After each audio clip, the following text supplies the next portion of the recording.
masyarakat agraris gitu kan, tergantung pada patronnya. Patronnya ini kalau kata dia A ya A semua. Nah patronnya ada patron besar, ada patron kecil. Nah, biasanya distributornya kan patron kecil, ya kan?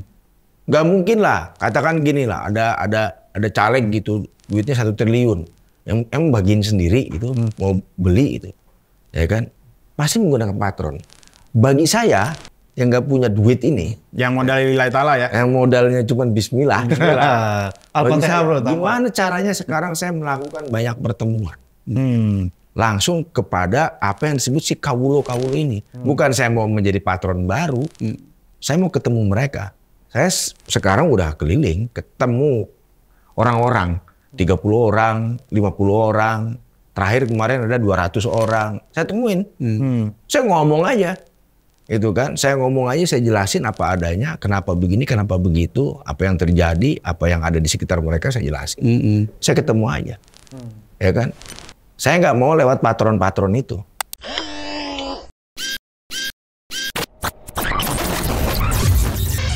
Halo sahabat integritas, jumpa lagi di program Buka Kartu. Hari ini kita punya tamu istimewa, Boni Triana. Seorang sejarawan yang kebetulan akan maju menjadi calon legislatif tingkat nasional ya, DPR dari PDIP. Nah, kita pengen mendengar nih, ya, kira-kira apa visinya sebagai seorang caleg, terutama di program anti korupsinya, apa yang bisa dia lakukan ke depan ya. Dan di sini kita akan tanya-tanya langsung ke Bang Boni. Di luar itu ada juga Ade Irawan, Direktur Utama Visi Integritas, sahabat dekat Boni Triana juga, dan Emerson Yunto. Sahabat sangat dekat. Sahabat sangat dekatnya Boni Triana. Nah, kita akan ngobrol-ngobrol soal itu ya, sekitar 30 menit ke depan. Bang Boni, apa kabar? Baik, jangan terlalu tegang gitu. Gara-gara ada saya. Ini kita agak tegang karena samping saya ini caleg. Caleg nasional lagi. Nah, kita mau ngobrol nih soal alasan kenapa Bang Boni maju. Apa sih yang dipikirkan gitu kan? Karena kita tahu bahwa selama ini jadi anggota DPR itu kan berat ya. Ini serius kan, nggak bercanda ya maksudnya? Mau maju ya Mas Boni?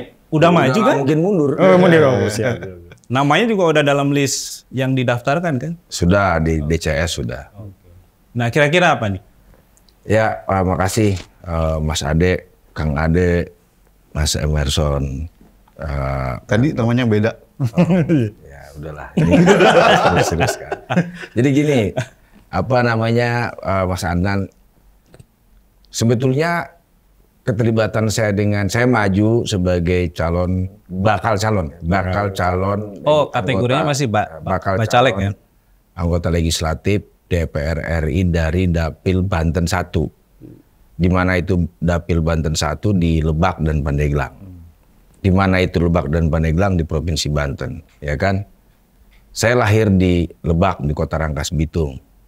Dan saya punya akar, keluarga saya di sana semua, dari kedua pihak ayah dan ibu, sehingga majunya saya sebagai bacalek ini memang bukan nggak ada latar belakangnya ya, satu. Yang kedua, jauh sebelum saya menjadi bacalek pun saya sudah terlibat aktif dalam berbagai kegiatan yang ada di kota kelahiran saya.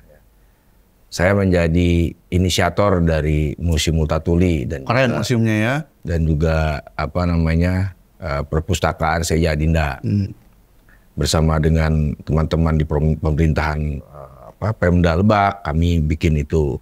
Dan sampai hari ini sebagai inisiator festival seni Multatuli saya juga masih terlibat aktif. Nah, karena kegiatan, karena aktivitas saya yang sering ke kampung halaman, tentu saya sering juga berinteraksi dengan banyak orang di sana. Artinya walaupun saya udah keluar dari kota itu sejak lulus SMA, tapi saya selalu pulang, dan pulang itu bukan sekadar mudik, ketemu orang tua, saudara-saudara setahun sekali udah, ya kan? Saya pulang itu karena ngurusin museum, ya, walaupun pro bono tuh, karena kecintaan aja sama kegiatan, sama apa namanya profesi ini. Saya bantu teman-teman. Itu alasan kenapa saya punya engagement, kenapa saya punya relasi yang begitu kuat sama kedua wilayah ini. Yang ketiga, masih juga menjawab kenapa maju, kenapa dari daerah sini misalkan gini. Dua daerah ini di Pulau Jawa ya, itu partisipasi sekolahnya rendah. Terus angka rata-rata lama sekolahnya di Kabupaten Lebak itu 6,59 sekian. 5% ya? 6,5 itu artinya SD kemudian sampai SMP setengah SMP kelas 1 berhenti.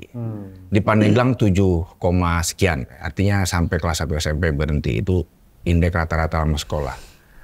Belum lagi soal korupsi udah kita banyak tahu. Terus stunting. Terus angka kematian ibu yang melahirkan. Kematian bayi juga. Ini semua persoalannya banyak. Dan sebagai sejarawan kalau saya lihat ke belakang gitu. Hal yang sama sebetulnya udah diungkapkan sama Multatuli dalam beberapa hal. Ya. Misalkan gini. Abad 19 dia nulis nih. Kenapa katanya orang dari kampung, dia kan nulis kampungnya si Saija Madinda tuh. Desa Badur. Sekarang kecamatannya Kecamatan Cirinten, kita masih bisa pergi ke sana. Kenapa katanya orang-orang di desa pergi dari desanya, lantas mencari pekerjaan di tempat yang jauh. Itu kayak Boni juga kan? Iya, lain lagi tapi. Oh, lain lagi. Tapi mereka pergi ke sana, pergi keluar itu pada akhirnya ada yang jadi penjahat, kata si Multatuli. Ada yang berontak melawan pemerintah kolonial, lantas dia mati. Ceritanya kayak gitu lah kira-kira. Dan mereka tidak bisa menikmati padi yang mereka tanam sendiri. Ini sebetulnya satir ya, satu kritik pada masa kolonial dilakukan oleh seorang pejabat kolonial itu sendiri, yang kemudian terlempar dari kursinya. Nah, karena dia melakukan kritik terhadap sistem itu, bukan karena dia mau meruntuhkan sistem itu, tapi dia memperbaiki. Sebetulnya si Multatuli ini bukan seorang yang anti kolonial, dia orang yang memperbaiki kolonial supaya lebih adil. Gitu. Walaupun ya susah juga. Adil kan, lebih humanis. Kayak semacam aktivis HAM zaman dulu lah, gitu kan. Nah, dari situ kita lihat, saya melihat kok ada semacam benang merah yang masih tertarik panjang. Gitu. Padahal letak dua kabupaten ini ya nggak jauh dari Jakarta. Pakai komuter lain itu 2 jam ke Rangkas Bitung, ya kan? Ke Pandeglang sekarang lewat tol itu 1 jam ke Rangkas, keluar plus lagi 30 menit sudah nyampe. Artinya cuma 1-2 jam lah ya. Yang relatif secara geografis dekat dengan ibu kota, namun kenapa kok seperti kesannya itu tertinggal? Bukan kesannya, mungkin memang benar begitu. Ya benar begitu, tambahin. Kita pergi ke selatan, nah itu betul-betul keadaan lebih berat lagi. Lebih berat lagi. Nah, ini membuat saya memotivasi saya ya udah kalau misalkan gitu kita bisa bikin sesuatu di sana tanpa menjadi seseorang pun bisa. Itu contoh Festival Seni Multatuli itu eksperimen sosial. Saya dan teman-teman.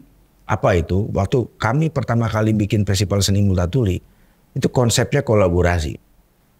Kolaborasi dalam arti menghadirkan seniman the so-called national artist gitu ya. Sama lokal, bikin karya bareng. Yang pertama itu Ananda Sukarlan bikin opera. Seumur-umur itu baru ada opera gitu dibikin. Orang nonton. Kemudian ada artis lokal, seniman beluk namanya, yang sering melantunkan sholawatan sebetulnya. Tapi dalam langgam suara yang seperti orang kalau lagi di sawah gitu ya, berdendang gitu ya. Nah, itu digabungkan. Lahirlah sebuah karya. Nah, saya mikir kalau kita aja dengan kemauan, dengan motivasi dan dengan cara kerja kolektif, kerja kolaboratif bisa menghasilkan sesuatu. Belum jadi apa-apa gitu kan. Belum punya mandat gitu ya. Kalau udah punya mandat berarti kita bisa bikin yang lebih besar dong. Ya dong. Ya kan, dengan koneksi dengan ya kan sekarang misalkan kalau terpilih sebagai anggota legislatif artinya saya punya mandat. Artinya secara konstitusi saya punya hak, misalkan ngomong apa aja saya punya hak imunitas tentang beberapa persoalan itu. Lahannya makin kuat buat ini. perang yang makin kuat, amplifikasi. Serangannya juga semakin kuat. Itu biasa, amplifikasinya makin kuat, ya kan.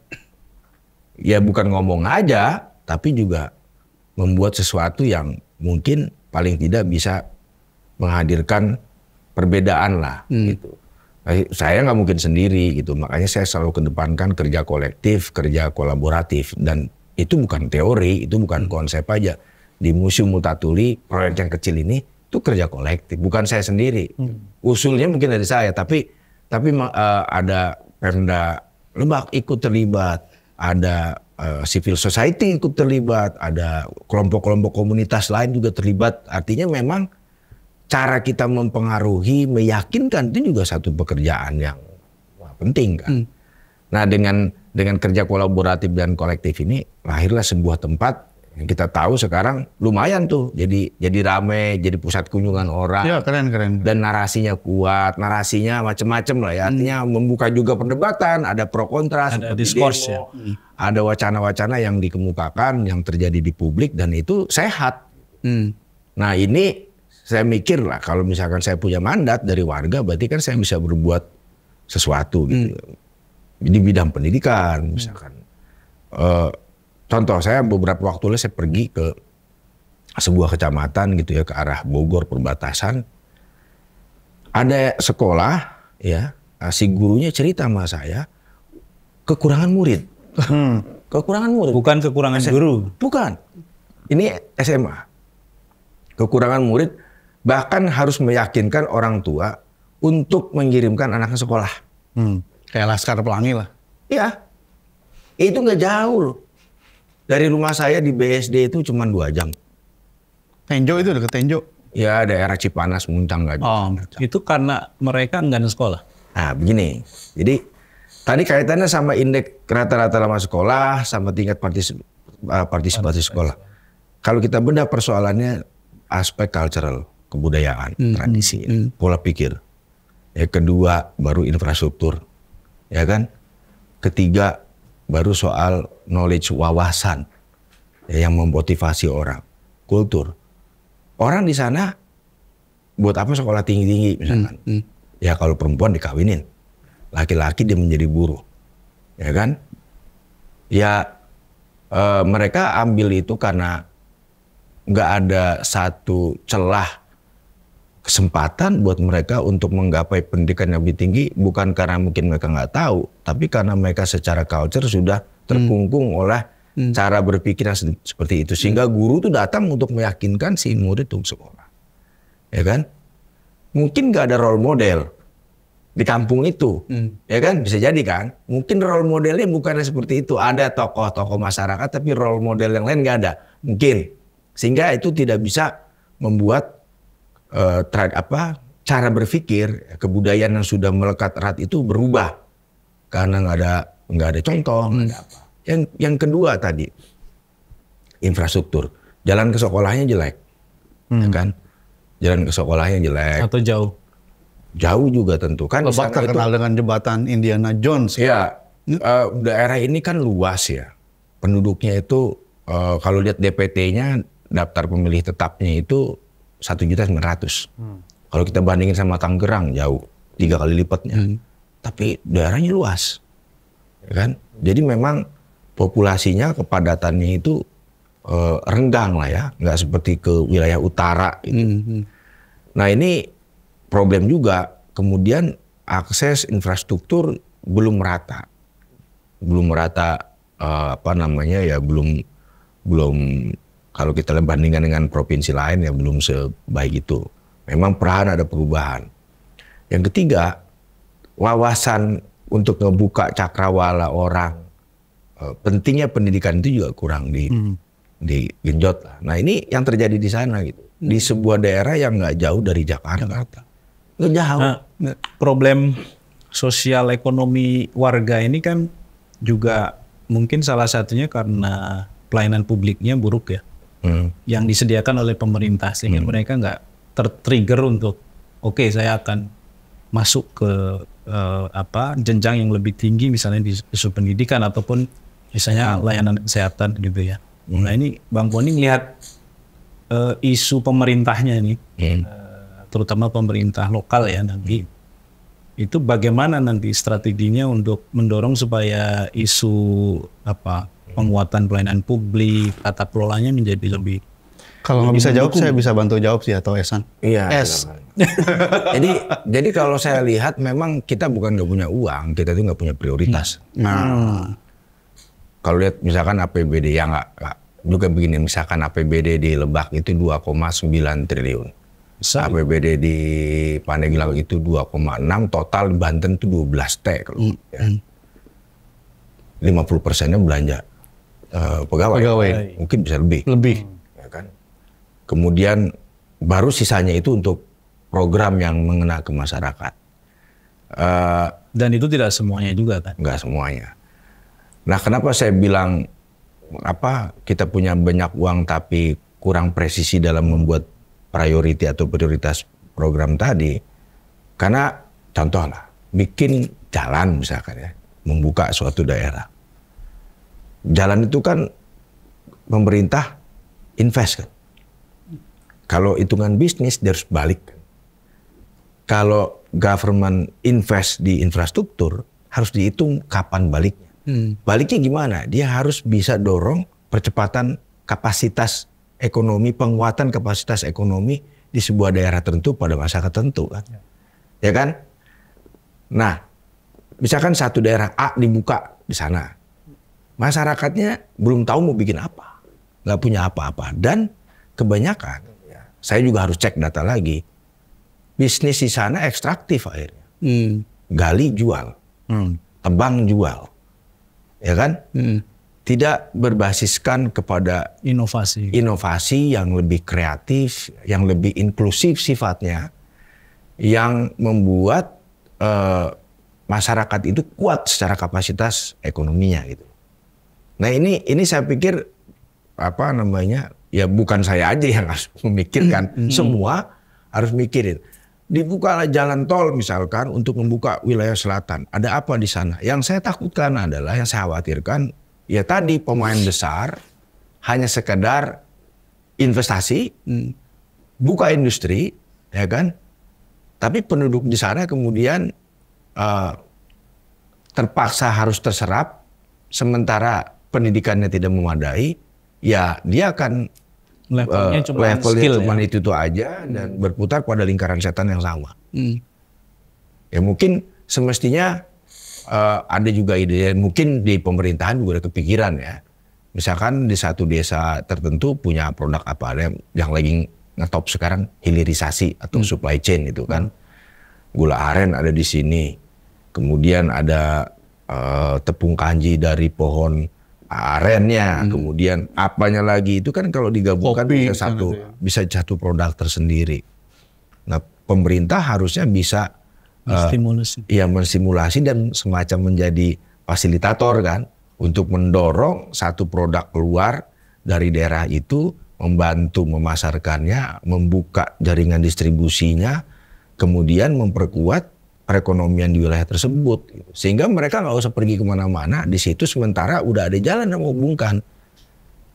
Nah, ini yang agaknya ya di kita parsial. Ya tadi parsial, tidak secara integral, melibatkan beberapa pihak. Makanya saya bilang yang terpenting untuk memecahkan persoalan di wilayah sekarang saya menjadi dapil saya, dan saya percaya juga di seluruh bagian di Indonesia, itu kerja kolaboratif, kerja kolektif. Dan itu artinya pemberdayaan ya. Pemberdayaan gitu. Kalau bikin untuk tourism ya community based tourism gitu kan. Mereka semua diajak gitu untuk peran serta, tapi nggak sekadar diajak, tapi juga dikasih tahu gitu kan, diajarin, dikasih tahu, difasilitasi, dibukalah itu pikiran dan jalannya. Itu tugas dari pemerintah. Dan misalkan sebagai seorang legislator, sebagai seorang anggota parlemen, kan pasti punya koneksi tuh. Modal sosial sebagai seorang anggota parlemen kan mestinya dia bisa telepon gubernur, dia bisa telepon menteri, dia bisa telepon pengusaha, dia bisa telepon intelektual yang mikirin. Nah itu kan modal penting kan, bagi seorang legislator atau anggota parlemen yang dengan modal sosialnya itu dia bisa mendatangkan bantuan buat buat warganya. Ya, Mas Boni ini kan tadi menarik ngomongin soal modal ya. Kalau pemahaman soal Lebak, Pandeglang, Banten, dan juga persoalan yang ada di lingkungan tadi di daerah itu Mas Boni sangat paham ya. Pertanyaan masyarakat sebenarnya begini, Mas Boni itu punya modal apa untuk jadi anggota DPR gitu. Jadi apa sih kelebihan Mas Boni? Jadi ini saya ngebayangin kayak masyarakat Banten nih. Saya apa sih Modal duit maksudnya? Ya, ada banyak modal ya, saya nggak tahu ya. Apa kelebihannya Mas Boni itu apa sih meyakinkan gua sebagai anggota pemilih ya, entah warga Lebak. Tapi penjelasannya sih keren tadi. Tadi gue sih berpikir pas ditanya visi misi dia akan baca ayat kursi atau Al-Fatihah gitu ya. Seperti caleg yang lain, Bro. Aldi Taher. Ternyata penjelasannya bagus itu ya. Harusnya ini diterjemahkan dalam bahasa Sunda ya. Iya, iya. Saya kan bahasa Sunda saya nggak selajar Bahasa Belanda. Bahasa Belanda. Nah itu Mas Boni, maksudnya kira-kira apa ya? Jadi meyakinkan kita sebagai pemilih, kenapa sih gua harus pilih Boni?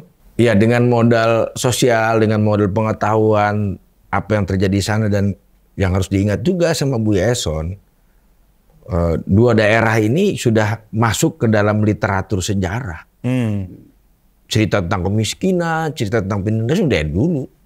Tapi kan saya nggak mau jadi Ratu Adil. Saya bukan Ratu Adil, Imam kan? Mahdi. Nah, bukan. Raja Adil. Ini bukan lagi kayak dulu, di mana orang tergantung pada satu figur. Itu saya pikir udah lewat zamannya. Sekarang kita harus menggantungkan pada figur-figur yang banyak, yang punya keahlian yang masing-masing. Nah, tugas Mau kita buat sejarah baru berarti di Pandeglang dan Lebak, Banten, Sarung. ya ketinggian lah. Yang gimana sekarang posisi kita, gimana nih caranya ngumpulin manajer-manajer nih untuk sama-sama mikirin. Contoh, ya kan. Saya ketemu nih misalkan sama, bukan misalkan, saya ketemu lah sama petani, kelompok petani. Mereka cerita punya sawah, sawahnya kering. Di sana kan ada hujan, ya kan. Sawahnya kering, tapi nggak jauh dari situ ada sungai. Kenapa airnya nggak bisa ngalir? Ya kan. Sempat ada misalkan salah satu orang cerita dikasih bantuan mesin pompa pakai solar. Solarnya habis nggak kebeli tuh. Artinya kan solusinya nggak permanen. Diskusi-diskusi, oh ternyata bisa juga katanya pakai kincir gitu kan. Nah, tapi kan harus diakalin. Saya kepikiran kan, saya punya teman ada yang ahli pertanian, saya punya teman ada yang dari ITB. Saya telepon langsung. Saya nggak ngomong apa-apa, nggak ngejanjin apa-apa. Cuman saya serap aja, oh ternyata gini. Saya telepon aja, bisa nggak kira-kira begini? Bisa dijelasin, nah gue nggak ngerti dah, gue orang sejarah. Gue nggak ngerti, tapi kira-kira bisa? Bisa. Ya kan? Belum tereksekusi dengan baik, belum bisa direalisasi, tapi paling nggak saya udah tahu jalannya gitu kan. Oke, berarti kontak ini, nanti kita bikin project pilotnya aja. Satu, biarin nanti menginspirasi yang lain. Karena saya nggak punya kemampuan banyak kan, gitu kan, untuk melakukan secara serentak, secara masif gitu di berbagai daerah untuk melakukan itu. Kita bisa bikin project pilot sehingga orang bisa lihat. Gitu. Yang kayak gitu kan koneksi kan, dan trust. Gitu. Jadi kalau misalkan ditanya apa modalnya, itu modal awalnya. Bagi saya itu trust, koneksi, pengetahuan. pengetahuan. Tapi ini untuk Banten, wabil khusus Dapil 1 ya kan. Boni tadi udah jelas, dia tahu masalahnya apa, tahu apa yang mau dilakukan, how to-nya, strateginya seperti apa. Dia juga mengaku punya modal. Nah, pertanyaan besar di kita adalah, tahu nggak ada cara untuk menang?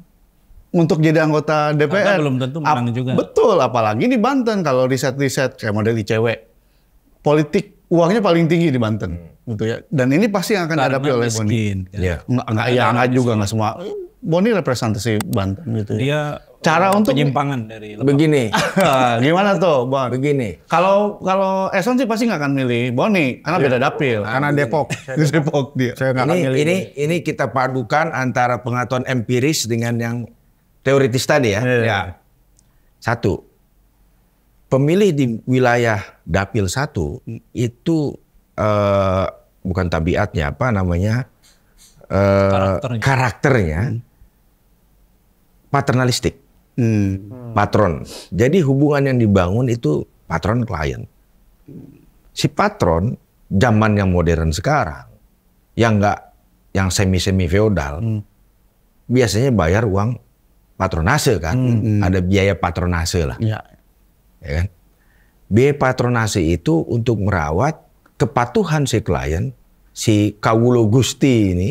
Kalau orang awam memahami patron apa tuh Mas Boni? Bos, juragan. Korea ini juragan. Juragan. Juragan. Haji lah. Sama kepala suku. Karena apa? Ini masyarakat tradisional. Kita kan pada belajar sosiologi ya. Masyarakat agraris gitu kan. Tergantung pada patronnya. Patronnya ini kalau kata dia A ya A semua. Nah patronnya ada patron besar, ada patron kecil. Nah, biasanya distributornya kan patron kecil. Ya kan? Gak mungkin lah. Katakan gini lah. Ada caleg gitu. Duitnya 1 triliun. Yang bagiin sendiri gitu, mau beli itu, ya kan, pasti menggunakan patron. Bagi saya yang nggak punya duit ini, yang modal lillahi ta'ala ya, yang modalnya cuma Bismillah, Al-Fatihah, gimana caranya sekarang saya melakukan banyak pertemuan, langsung kepada apa yang disebut si kawulo ini. Bukan saya mau menjadi patron baru, saya mau ketemu mereka. Saya sekarang udah keliling, ketemu orang-orang. 30 orang, 50 orang, terakhir kemarin ada 200 orang. Saya temuin, saya ngomong aja, itu kan. Saya ngomong aja, saya jelasin apa adanya, kenapa begini, kenapa begitu, apa yang terjadi, apa yang ada di sekitar mereka saya jelasin. Saya ketemu aja, ya kan. Saya nggak mau lewat patron-patron itu. Dan itu bagian dari pendidikan pemilih sebenarnya. Ya iya, ya kan. Artinya ya kita bypass aja udah, kita ketemu aja. Ada resikonya, yang harus saya bayar adalah capek. Iya. Badan, capek, badan, pikiran, capek, pulang. Tapi enaknya, ngomong soal geografis, deket. Habis ke dapil, bisa pulang ke rumah. Bayangin coba. Kita hanya dalam jarak 2-3 jam, bertemu dengan kemiskinan dan tiba-tiba kelimpahan. Ya, dalam satu waktu. Dalam satu, kan gila. Gila kan? Jadi kita ke suatu daerah di dunia yang lain, balik lagi ke satu tempat yang lain. Jadi kayak dua realita yang beda gitu. Nah cara itu yang saya tempuh, langsung ketemu warga. Ya. Dan itu harus dilakukan sesering mungkin. Sudah ada timnya Mas Boni? Maksudnya Mau ngelamar? sahabat Boni atau apa? Udah. Dia dapil Jawa Barat. Dapil Depok. Oh, dapil Depok ya. Tapi kalau tim boleh aja. Donasi juga boleh ya. Jadi mulai artinya begini, udah mulai banyak dukungan ke Mas Boni ketika Karena begini, saya ini kan orang sana, lahir sekolah di Rangkas Bitung, paling enggak teman-teman, aktivis, ya itu ya support ya. Pada support. Balihonya udah ada juga. Ya. Baliho-balihonya lumayan gede. Dan Itu disupport siapa? dicinta ya dia. Ya, jadi ya sebagai caleg duafa kan banyak yang bantingan, banyak yang bantu teman-teman saudara, dan saudara saya 90% tuh saudara saya hidup di sana. Family, extended family, semua tuh pada di sana. Jadi mereka bantulah mereka. Tapi nggak pakai ada komunitas sahabat kah, relawan kah? Relawan Boni gitu. Itu udah terlalu klise itu. Relawannya nggak rela soalnya biasanya, Bro. Harus dibayar. Enggak ada. Kalau mimpi nih, ini kan kita masih bicara mimpi ya. Bukan mimpi basah ya Mas Boni. Mimpi kering. Kalau nanti itu jadi anggota dewan, kira-kira mungkin kayak komisinya mau masuk komisi berapa, kemudian apa sih yang mau diperjuangin buat tadi Banten, apa punya apa program kayak atau apa seperti apa Mas Boni? Komisi 10, pendidikan kebudayaan, pariwisata dan kreatif ya. Kreatif, ekonomi kreatif. Itu situ. Kalau ditanya mau bikin apa, yang nggak usah muluk-muluk deh. Ada sekolah, ada perpustakaannya aja udah bagus. Di sana sekolah nggak ada perpustakaannya. Atau kemudian Minat bacanya kurang. ya minat baca harus Nggak ada yang bisa dibaca juga. nggak ada.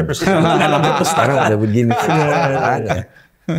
Kemudian juga mungkin membantu guru lah, ujung tombak dari pengajar ini kan guru. Guru itu juga harus di-upgrade.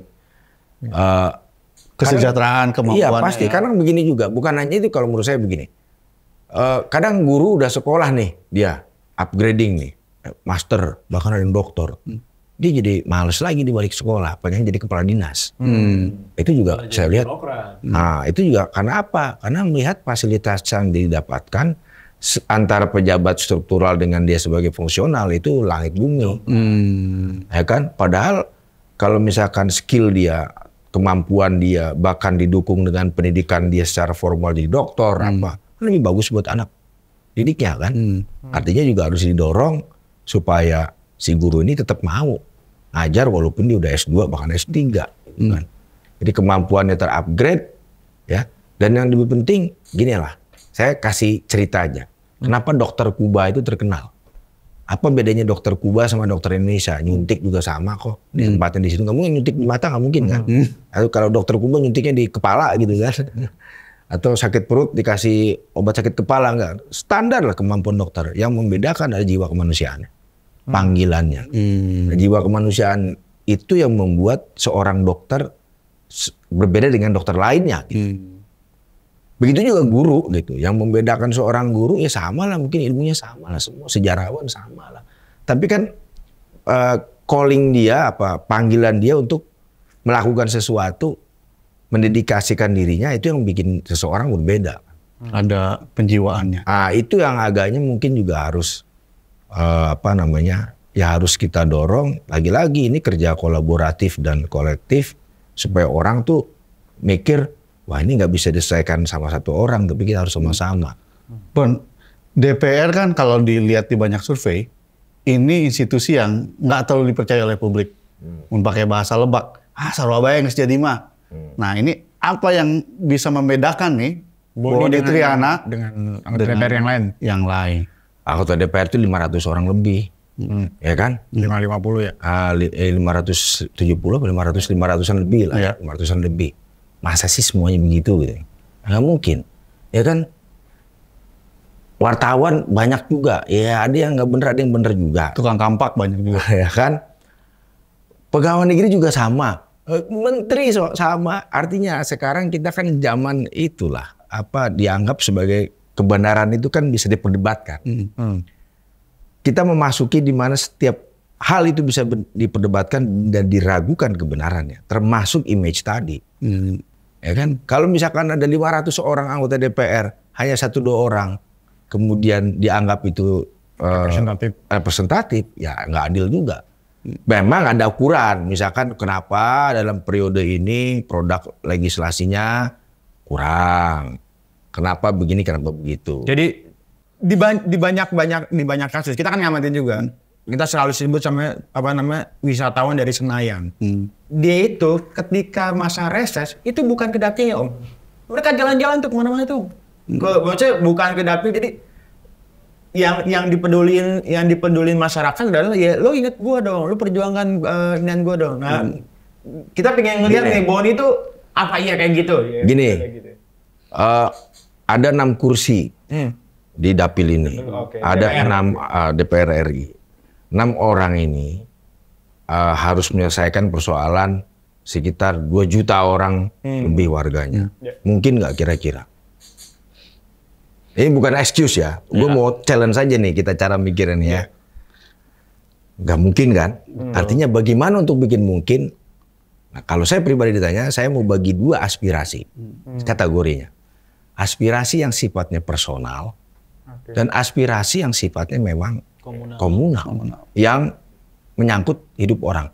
Kalau kita ngikutin aspirasi personal, ada yang pengen naik haji, ada yang pengen begini, pengen begitu, pengen itu kita nggak begitu, bisa penuhin lah ya. Itu kita nggak mungkin bisa penuhi. Bahayanya orang-orang yang begini kan ngomong serempak bareng-bareng membuat satu image, membuat satu gambaran. Oke, yang kedua ada aspirasi yang sifatnya komunal. Contoh. Pendidikan kayak tadi gitu kan, di satu daerah ini kenapa siswanya kurang. Oh ternyata orang tuanya nggak mau kirim karena mereka nggak punya motivasi untuk kirim anak ke sekolah. Oh ternyata jalannya jelek. Oh ternyata sekolahnya begini itu. Oh gurunya kurang. Itu baru kita jalanin. Ya kan? Gimana nggak jalaninnya? Kaki kita kan cuma 2, tapi kan kita punya teman. Ya kan? Kita punya orang-orang. Kita punya sahabat-sahabat yang bisa memberikan masukan, informasi kepada kita tentang satu hal tertentu. Dan saya pikir kalau udah terpilih, ya kan, kita juga punya sahabat-sahabat lain sebagai sesama anggota parlemen yang kita bisa bekerja sama untuk menuntaskan persoalan yang ada di daerah pemilihan kita ini. Jadi nggak mungkin lah ini sistem cara berpikir Ratu Adil satu orang beresin masalah, nggak mungkin. Bukan Superman. Bukan. Ya lagi-lagi satu Tapi bedakan. kalau terpilih akan bersikap adil tentu saja kan. Ya pasti adil, ya kan, pasti adil. Paling nggak sama pikiran sendiri kan. Iyalah. Pramudia. Iya. Pramudia Ananta Tour and Travel. Gitu. Oke ya. Sudah ya? Ya, nggak ada pertanyaan lain ini. Kenapa lebih banyak jawaban daripada pertanyaan? Mungkin ini tantangan buat Boni ya. Jadi bisa nggak yakinin nih, yang nonton ini kan nggak cuma orang umum ya, umum dalam artian masyarakat Indonesia ya, tapi juga orang Subscriber kita banyak dari Banten. Yang penting kan orang Lebak sama. betul, Bonek. Lebak Banten. Jadi ini seolah-olah kita lagi kampanye, Mas Boni cerita dong nih, saya Boni Triana, Dapil 1, semua warga Banten. Ada yel-yel. Ya, Pilih kami kayak gitu-gitu ya. Boni yes. Ini boomer produk Orde Baru. Lihat kampanye pun dengan yel-yel, slogan. Aduh. Coba tadi bisa nggak ngajak warga Banten nih yang lagi nonton nih? Dia lagi bikin. Nanti di slide berikutnya. Forum berikutnya. Gua nggak mau ngerusakin forum kalian. Oke ya. Saya kira jawaban tadi udah cukup terang ya bagaimana visi Boni Triana sebagai caleg untuk Dapil Banten 1 ya, daerah Lebak dan Pandeglang. Visinya soal isu pemberdayaan masyarakat, perbaikan sektor pendidikan, kesehatan terutama, karena ini menjadi problem mengakar ya di wilayah Banten umumnya dan Dapil Bang Boni pada khususnya. Jadi sahabat integritas, tadi kita sudah melihat bagaimana dan mendengar juga bagaimana visi Bang Boni sebagai caleg. Kalau integritas, berintegritas ya bro? Kalau integritas ya itu tantangan ya. Karena hari ini kita bisa ngomong, oke, saya nggak akan terima amplop. Nah kita akan menguji juga. Apakah setelah jadi anggota DPR, Bitcoin. Tapi kalau jadi pembicara nerima ampun. kalau jadi pembicara kan ada kwitansinya. Tapi nggak di podcast ini. Nggak di podcast ini. Ini Eksploitasi. Ini podcast yang memang nggak ada biayanya. Jadi sahabat integritas, kalau pengen tahu lebih jauh siapa Boni Triana, tinggal googling saja. Juga banyak produknya ya yang ditulis, yang disampaikan. Mudah-mudahan materi ini bermanfaat. Kita ketemu lagi di program Buka Kartu selanjutnya. Sampai jumpa.